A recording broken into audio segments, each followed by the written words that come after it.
11장 1절부터 6절 교독하겠습니다. 너는 내 식물을 물 위에 던지라. 여러 날 후에 도로 찾으리라. 일곱에게나 여덟에게 나누어 줄지어다. 무슨 재앙이 땅에 임하는지 내가 알지 못하리라. 구름에 비가 가득하면 땅에 쏟아지며 나무가 나무로나 북으로나 쓰러지면 그 쓰러진 곳에 그냥 있으리라. 풍세를 살펴보는 자는 한정하지 아니할 것이요 구름을 바라보는 자는 거두지 아니하리라. 바람의 길이 어떠함과 아이벤 자의 태에서 뼈가 어떻게 자라는 것을 내가 알지 못한 같이 만사를 성취하시는 하나님의 일을 내가 알지 못하느니라. 너는 아침에 씨를 뿌리고 저녁에도 손을 거두지 말라. 이것이 잘 될는지 저것이 잘 될는지 혹 둘이 다 잘 될는지 알지 못하리라. 아멘. 예, 성도 여러분 안녕하십니까? 저와 여러분들은 거듭났습니다. 사망에서 생명으로 옮겼습니다. 우리는 하나님이 당신의 외아들을 대속의 제물로 내어주셔서 예수님이 이 땅에 흠없는 제물로 오셔서 구약에 정하신 그 방법 그대로, 구약에 약속하신 계시 그대로 당신 몸에 인류의 모든 죄를 담당하시고, 그리고 십자가에 가셔서 다 이뤘다기까지 우리의 모든 죄를 깨끗이 갚아주셨습니다. 두루마리 책에 나를 가리켜 기록한 대로 아버지의 뜻을 행하러 왔나이다. 그 두루마리 책은 구약을 말해요. 구약은 양피지에다가 써가지고 서기관들이 써서 확인하고 검토하고 해서 도로 말아서 보관했는데,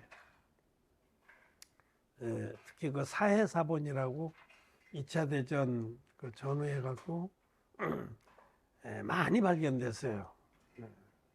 구약의 그 두루마리들이. 그래서 하나님 말씀이 참되다는 것이 다 입증이 됐죠. 구약 말씀에 대표적으로 장차 하나님께서 우리를 어떻게 구원하실지를 가장 선명하게 약속해 준 것이 속죄제사입니다. 물론 뭐 그 외에도 구원의 약속은 많습니다.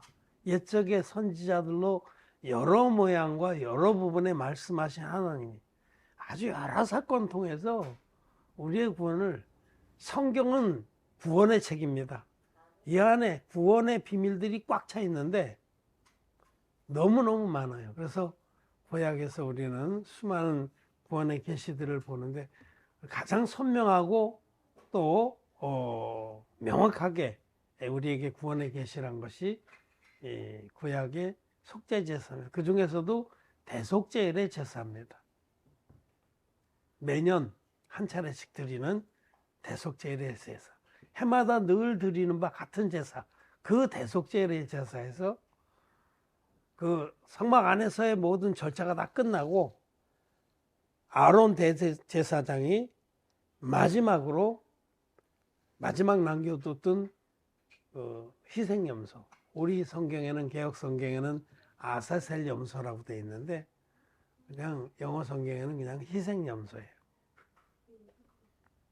그 희생염소를 마지막 남겨놓은 거, 흠없는 희생 수염소를 끌고 백성들 앞에 나와서 백성들이 다 보는 앞에 그 염소의 머리에 안수하고 이스라엘 백성의 1년 주제로 구합니다. 그러면은 이 대표자 대제사장을 통해서 백성들이 1년 동안 지은 그 무수한 죄가, 대제사는 혼자 안수하고 죄를 구했는데 그 모든 죄가 이 희생염소에게 다 넘어가서 이 희생염소가 백성들의 죄를 짊어지고 멀리 광야에 버려져서 죽었습니다. 이것이 장차 오실 좋은 일의 그림자라고 히브리서는 말씀합니다.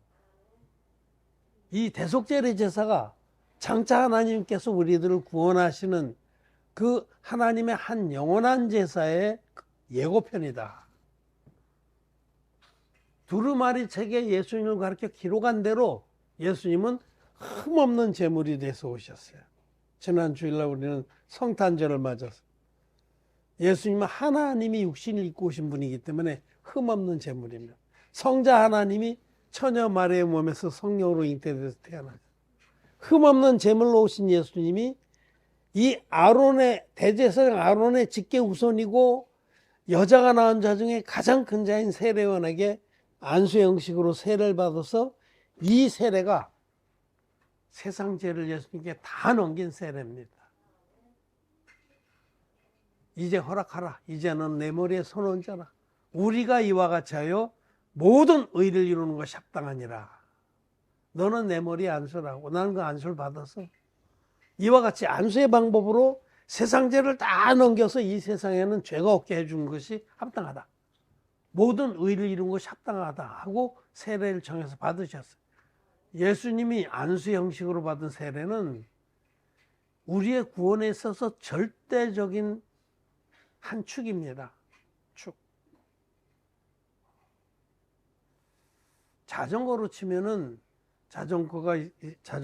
자전거이기 위해서는 앞바퀴가 있어야 되고 뒷바퀴가 있어야 되고 몸체가 있어야 돼요. 이 몸체는 어디에 해당되냐면 예수님은 흠없는 제물이다. 앞바퀴는 그 예수님이 30살 됐을 때 인류의 대표자에게 안수 형식으로 세례를 받아서 세상 죄를 다 짊어졌다. 뒷바퀴는 그렇게 짊어진 세상 죄를 십자가에 가셔서 피로서 다 갚아줬다. 다 이뤘다 하기까지 흘리신 보혈로 죄값을 다 치르시고 이 세상에 죄를 얻게 해주신 거예요. 저와 여러분들의 모든 죄도 이미 다 갚았습니다. 앞으로 우리들 또 죄 져요. 우리는 연약하기 때문에. 앞으로 죽을 때까지 지을 죄도 이미 2000년 전에 담당해서 이미 다 갚아주셔요. 그래서 우리를 죄와 상관없게 해주신 겁니다. 히브리서 9장에 죄와 상관없이 자기를 바라는 자들에게 두 번째 나타나시고 예수님이 세례와 십자가로 즉 물과 피의 사역으로 우리들을 모든 죄에서 흰눈같이 씻어주셨다는 이 진리의 복음을 믿는 자는 죄사함 받고 거듭나서 의인이 됩니다. 거듭났다는 것은 죄인이 의인된 역사예요. 우리는 이 진리의 복음, 성경대로의 복음을 믿어서 거듭났습니다. 죄 사함을 받았습니다. 죄 없이함을 받았습니다. 죄와 상관없는 자들이 됐습니다. 의인입니다. 우리는 부족하지만 예수님이 행하신 일이 완전하기 때문에 그 완전한 구원을 믿어서 우리는 죄 사함 받은 의인입니다. 의인이기 때문에 성령이 우리 마음에 오셨습니다. 성령님은 죄인의 마음에 임하시지 않습니다. 거룩하신 하나님이기 때문에. 그래서 우리는 거듭난 후에 이제는 성령께서 우리를 인도하시고 또 책망하시기도 하고 또 격려하시기도 하고 북돋으시기도 하는 그 성령님의 도움, 보혜사 성령님의 도움을 받아서 또 보호를 받아서 남은 때를 믿음으로 사는 겁니다. 자, 저와 여러분들은 값없이 죄사함 받고 하나님 자녀가 됐습니다. 우리는 겉보기는 다 똑같지만은 이 거듭나지 못한 사람들하고 우리 똑같죠. 겉보기는 다를 게 없어요. 오히려 거듭나지 못한 기독교인들이 경건의 모양은 더 좋습니다. 지난번에도 말씀드렸지만 열심도 특심이고 경건의 모양은 거기 못 따라가요. 근데 우리는 심령으로 죄사함을 받았어요. 마음의 할례를 받았다고 로마서에서는. 마음의 죄가 뚝 끊어져 나갔어요. 예수님 세례 받았을 때 우리 마음의 모든 죄가 뚝 끊어져 나가서 예수님께 다 넘어갔어요. 그리고 예수님 십자가에서 다 이뤘다고 크게 외치시고 돌아가기까지 우리 죄를 이미 다 받았어요. 예수님 세례 받은 이튿날에 세례요한은 예수님 가르치면서 보라 세상 죄를 지고 가는 하나님의 어린 양이로다. 세례 받은 이튿날 그렇게 말씀하셨어요. 뭘 지고 갔다고요? 세상 죄. 세상 죄라는 거는 아담에서부터 세상 종말까지의 죄를 세상 죄라고 그래요. 거기 안에 나의 모든 죄가 완전하게 들어가 있죠. 아담에서부터 세상 끝까지인데 예수님 세례 받을 때 세상죄를 담당하셨습니다. 그 안에 나의 모든 죄 허물도 다 포함돼서 십자가에서 흘리신 그 보혈로 이미 다 깨끗하게 갚아주셨어요. 그래서 우리는 주님이 베푸신 그 은혜 앞에서 아무 할 말이 없어요. 유구무원이에요, 유구무원.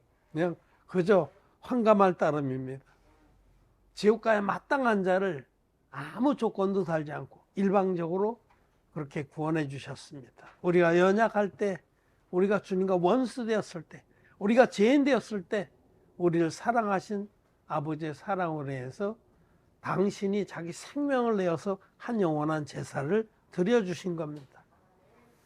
자, 우리는 이렇게 죄사함을 받았습니다.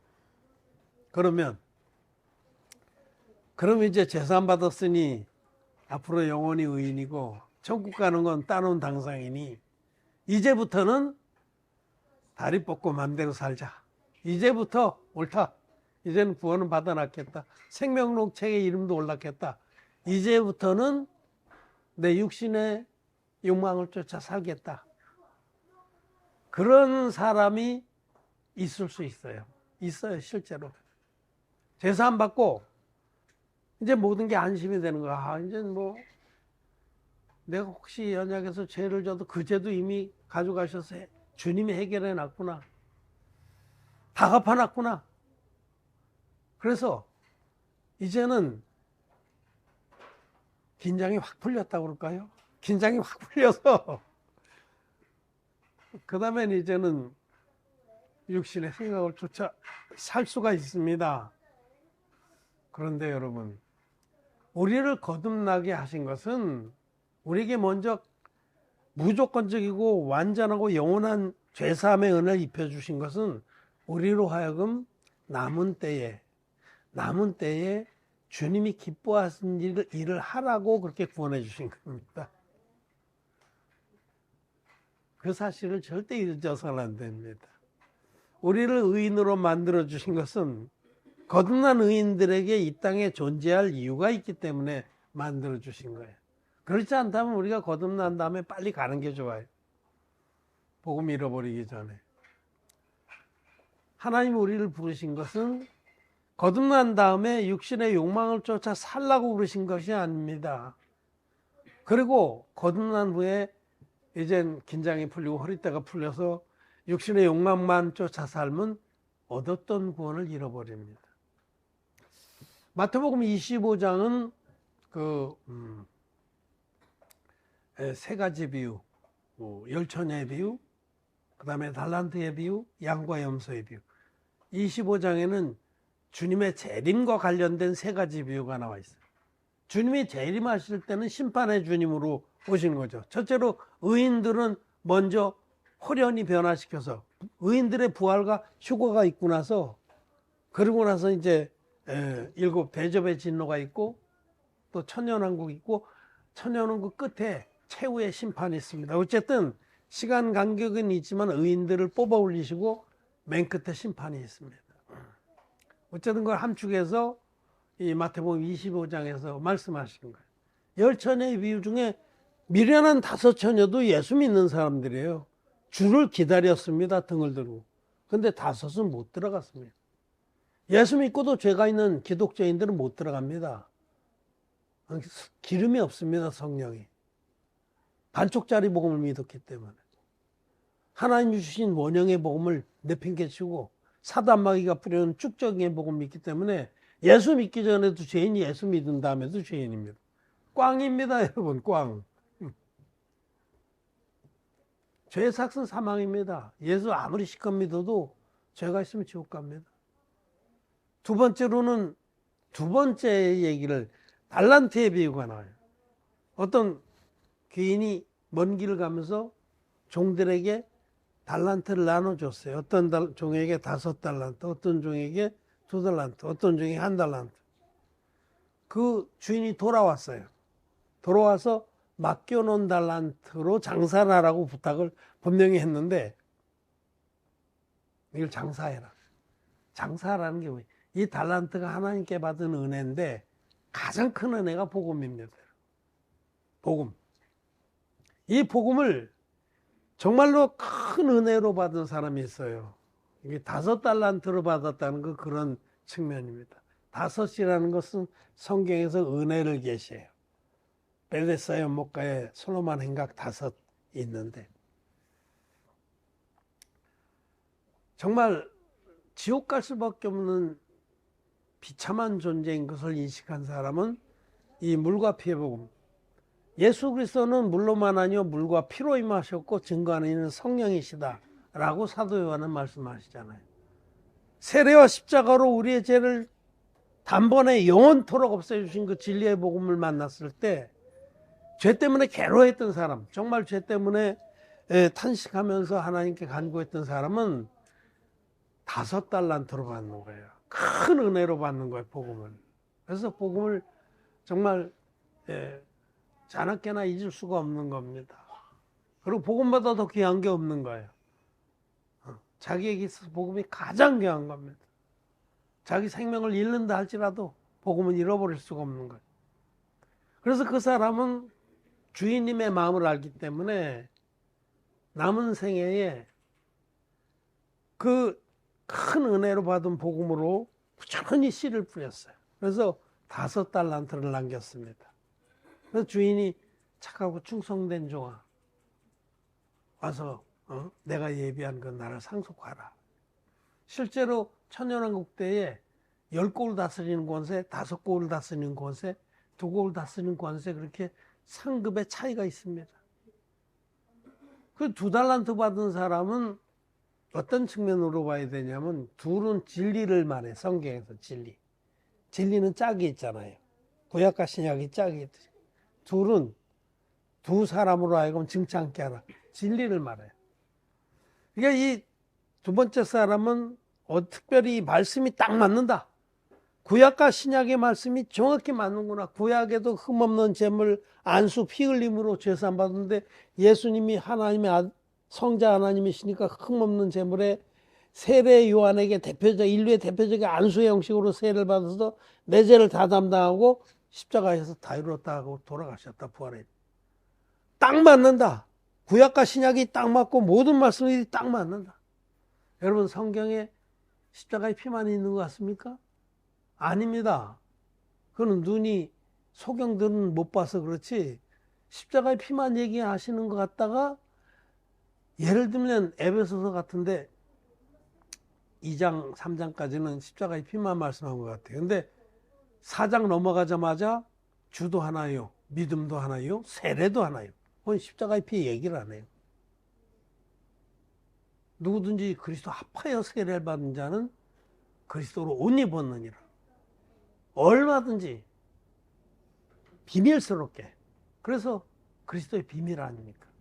예수님이 십자가의 피만으로는 우리를 구원 안 하셨습니다. 못 하셨습니다. 지금 대부분의 기독교인들이 십자가의 피만으로 된 복음을 믿잖아요. 그 결과 어때요? 정직하고 톡 깨놓고 얘기해보세요. 그 결과 어때요? 기독교인이잖아요. 죄가 있어서 예수 믿었는데 시컨 예수 믿고도 또 죄인이잖아요. 그거는 그 복음이 아무 혐의 없다는 뜻입니다. 응? 너희 선지자가 한 말 중에서 그 말이 아무 혐의도 없고 증언도 없다면 그는 거짓자니니라. 아무 혐의 없어요. 교회 가서 거듭나지 못한 목사 밑에서 100년, 10년, 50년, 100년을 신앙생활 해보세요. 죄가 없어지나. 전하는 자도 죄가 있고 듣는 자도 죄가 있습니다. 그럼 죄가 있으면 지옥 가는 거예요. 죄 삭은 사망입니다. 주님 다시 공중에 오실 때에 미련한 5 처녀처럼 울고불고 열어주소서요. 우리가 이렇게 열심히 믿었는데 이럴 수가 있습니까? 내가 재산을 다 갖다 바쳤는데 이럴 수가 있습니까? 미안하지만 나는 너를 알지 못한다. 예수님은 미안하지 것도 없어요. 그런 말씀 안 하셨어. 난 너를 알지 못한다. 불법을 행하는 자들아. 왜 불법의 복음을 믿어? 주님이 주신 진리의 복음을 믿지. 물과 피와 성령이 합하여 하나라고 했으면 성령의 증거와 물의 증거와 피의 증거를 다 믿으면 되는데, 고집을 부리고 그냥 다, 그럼 이 많은 사람이 그렇게 믿는데 이 사람들이 다 지옥 간단 말입니까? 지옥 가지. 죄 있으면 지옥 가는 거지. 숫자가 많다고 여러분, 사단 마귀가 뿌린 축정의 복음이 알곡의 복음이 됩니까? 그렇지 않습니다. 그들도 열심히 씨를 뿌리지만 그건 다 꽝입니다, 여러분. 축정이 아무리 그려보세요. 축정이밖에 안 생깁니다. 화 있을진저 서기관과 바리새인들이요. 너희는 제자 하나를 얻으려고 천하를 다니다가 얻으면 배나더 지옥의 자식으로 만드는, 배나더 마귀가 가르쳐준 교리 무슨 뭐 신학 이런 거로 막 해갖고 배나더 지옥의 마귀 새끼를 만드는 거예요. 그래서 이 진리의 복음이 영혼들에게 들어가려고 그러면 자기도 들어가지 않고 남도 못 들어가게 다 가로막는 그런, 그냥 신발 벗어갖고 337박수로 그냥, 정말 안타깝습니다. 자기도 못 들어가고 남도 못 들어가게 하는, 더 많이 벌을 받을 겁니다. 저 있으면 지옥 갑니다. 우리 주님은 우리를 죄를 없이 하시려고 이 마지막 때에 육신을 입고 오신 겁니다. 그래서 그 달란트에 비유해 보면 2달란트까지는 칭찬받았는데 1달란트 받은 자는 가서 땅을 파고 묻어뒀어. 이거 뭐냐? 귀한 거를 받긴 받았는데 자기는 육신의 욕망을 쫓아 살겠다는 겁니다. 이거는 그냥 자기 마음속에 묻어놓고, 아, 그렇구나. 예수님이 우리의 모든 죄를 다 없애주신 거 맞구나. 땅에 묻어놓고 자기 욕망을 쫓아 살았어요. 어떻게 됐습니까? 주인이 다시 오셨을 때 묶어서 저 바깥 어두운데 내던져라. 거기서 슬피 울며 이를 갈미했어요. 구원 취소된 겁니다, 여러분. 지옥 갑니다. 여러분들 중에서도 이 진리의 복음을 듣고 현재 믿는다고 할지라도 그 다음에 거듭난 다음엔 우리는 딱 하나예요. 복음을 전파하는 삶, 그 씨 뿌리는 삶을 살아야 된다는 겁니다. 근데 그 씨 뿌리는 삶은 팽개치고 자기의 욕망만 위해 살았다. 복음은 땅 마음속 깊은 데 묻어두고 밖에 나가서 입 싹 닫고 전혀 안 믿는 척하고 영혼들이 있거나 말거나 살펴보지도 않고. 여러분, 복음을 전하는 마음이 있으면요 영혼들을 다 살펴봅니다. 밭을 간품하여 사며 그래. 잠언 31장에 현숙한 여인의, 현숙한 여인, 그게 하나님의 일꾼인데 밭을 늘 살펴봅니다. 마음밭들을. 이 사람 혹시 구원받을 수 있나? 저는 그 전에 우리 자비랑 기업에 제가 영업하고 그럴 때, 요즘에 이제 내가 하는 다른 일 때문에 같이 많이 못하지만, 영업하러 가면은 그 현장 사무소에 아주 드물게 성경 핀 사람이 있어요. 현장 사무소에 성경 펴놓고 있는 사람. 그럼 막 눈이 번쩍합니다. 그래서 그 사람은 반드시 이제 앉아서 교제도 하고 또 다음에 또 가고 캔커피라도 좀 사들고 가고. 마음이 있으면요 보입니다, 여러분. 다 그렇게 돼 있어요. 마음이 없으니까 안 보이는 거지. 여러분, 이 말씀 앞에 오늘 잘 한번 자기를 비춰보세요. 내가 정말 복음을 씨 뿌리는 일에 마음이 있는가? 복음 전파에 마음이 있는가? 여기 1달란트 땅에 묻어놨다가 가져온 그 못돼 처먹은 무익한 종이죠. 악하고 게으른 종. 그 자에 대해서 우리 주님께서 뭐라고 하시냐면, 네가 정말로 내가 심지 않은 데서 거두고 해치지 않은 데서 모으는 줄 알았다면 차라리 그거 네가 가지고 있던 거 하나를 취리하는 자에게 맡겨서 원금과 이자라도 받아와야 될 거 아니냐, 그런 말씀을. 취리하는 자는 이제 은행이에요, 은행. 그 당시에 은행 없지만 하여튼 고리되고 많은 사람이 있었겠죠. 이 말씀은 네가 직접 못할 것 같으면, 네가 뭐 능력도 부족하고 뭐 성경 지식도 짧고 그래서 자신이 없거든. 하나님의 교회, 본격적으로 복음 장사라는 교회와 같이 마음이라도 같이 해야 될 거 아니야. 마음이라도 같이 기도할 때 기도하고 마음으로 같이 기뻐하고. 여러분, 요즘에 복음 역사가 얼마나 많이 일어납니까? 해외에서도 많이 일어나고 국내에서도 막 재산 받은 자들이 일어나고. 거기 마음으로라도 같이 기뻐하고 카톡방에 우리 교회 카톡방에 자주자주 좀 박수도 올리고 할렐루야도 하고 그럴 것이 아니라는 겁니다. 그거 하는 것 자체가 치리하는 자에게 맡기는 거예요. 자기가 직접 못하면은 교회가 복음 전하는데 마음을 같이 해야 돼. 같이 기뻐해야 돼. 같이. 그냥 시큰둥해가지고 교회는 그렇게 가라. 나는 뭐 할 일 많다. 응? 나도 나름대로 계획이 있는 사람에게 왜 이러세요? 그렇다고 그러면요. 그거 나중에 주님한테 뺏깁니다. 무릇 있는 자는 받아서 더 풍성해질 것이요. 없는 자는 그마저 빼앗기리라. 오늘 읽은 전도서의 1절부터 6절까지 말씀은 거듭난 의인들은 마땅히 남은 생애를 복음 전파에 드리는 것이 마땅하다. 가장 아름답고 귀하고 복되다 라고 말씀하는 겁니다. 너는 네 식물을 무리에 던지라. 여러 날 후에 도로 찾으리라. 식물. 옛날에는 고대에는 식물이 생명이에요. 생명. 식물이 생명입니다. 그렇게 귀한 거예요. 즉 이제 남은 우리의 생명을 하나님 말씀 위에서 드리라. 이렇게 우리는 폭넓게 해석할 수 있는데 좀 더 좁혀서 얘기를 하면 우리의 식물은 복음입니다. 예수님께서 나는 하늘로서 내려온 떡이다 그래요. 그게 복음이에요. 복음. 내 살을 먹고 내 피를 마신 자는 영생을 얻는다. 예수님 세례와 예수님 십자가의 피를 요걸 믿는 자는 영생을 얻는다는 거. 요게 우리의 식물. 의인들은 복음 먹고 사는 겁니다. 여러분 예배 때마다 복음 얘기하면 지겹다.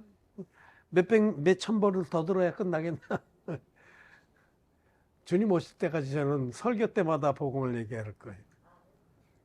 정말 복음이 마음에 은혜가 된 사람들은 듣고 또 듣고 또 듣고 또 들어도 언제나 마음이 시원한 거예요. 언제나 하나님께 감사를 드리는 겁니다. 이 식물이 우리의 식물은 복음입니다. 사람이 떡으로만 사는 것이 아니라 하나님 입에서 나온 모든 말씀으로 사는데 모든 말씀을 다 함축시켜 놓은 게 복음입니다. 우리는 복음을 가지고 있어요. 이 복음. 우리도 먹고 살지만 남도 먹여서 살릴 수 있다는 거 우리는 압니다. 그래서 이것을 아는 사람들에게 전파하라는 말씀입니다. 내 식물을 물 위에 던지라. 하나님의 뜻 위에 우리는 던지는 거예요. 하나님 뜻은 이 복음을 너만 믿고서 가서 땅 파고 묻어놓을 게 아니라 이걸 전파하라는 거예요. 거듭난 의인들, 저와 여러분들에게 있어서 가장 큰 축복이고 특권입니다. 아무나 복음 전할 수 있는 게 아니에요. 우선 자기가 거듭나서 진리의 복음이 자기 안에 있어야 돼요. 베드로와 야고보, 베드로와 요한처럼 은과 금은 내게 없거니와 내게 있는 것으로 내게 주노니. 그 사도들에게 진리의 복음이 있었어요. 이 식물이 있었단 말이에요. 거듭나지 못한 자들이 지금 반쪽짜리 복음 가지고 막 씨를 뿌리고 막 전도하고 그러는 거 꽝입니다, 여러분. 안 하는 게 좋아요, 차라리. 도와주만 배려나. 쓸데없는 짓 해가지고. 차라리 백지 상태로 있으면요, 쉽게 복음을 전할 수 있는데. 어쨌든, 우리에게, 거듭난 우리들에게 하나님이 주신 귀한 복음을 전파하라고 말씀을 하십니다. 근데 그 다음에는